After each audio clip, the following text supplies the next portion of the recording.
দাদি মরে গেল, আমরা পাশে বসা, উড়াল দিল রুহু। নানা মরে গেল, নানি মরে গেল, পাশে বসা, উড়াল দিল রুহু। কোন দিক দিয়ে বের হলো, কেমন করে বের হলো, সাইজ কতটুকু, ওজন কতটুকু দেখা যায়? আওয়াজ করে বলবেন দেখা যায়। আল্লাহ বলেন কিয়ামত পর্যন্ত রুহু নিয়ে গবেষণা করলেও তোরা খুঁজে পাবি না, কারণ তোদের জ্ঞান হলো লিমিটেড, সীমিত। আনলিমিটেড জ্ঞান একজনের, তিনি কে?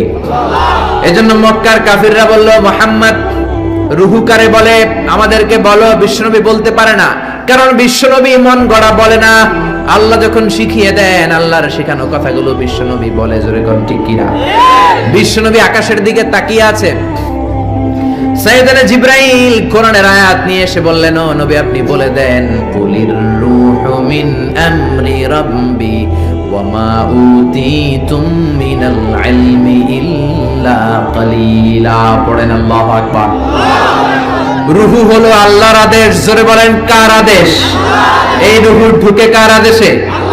বের হয় কার আদেশে? এই রূহু কেমন আমরা কি দেখতে পারবো নাকি? বানাতে পারবো নাকি? আমরা সুফিয়া বানাতে পারবো, আমরা রোবট বানাতে পারবো, কিন্তু রুহু বানাতে পারবো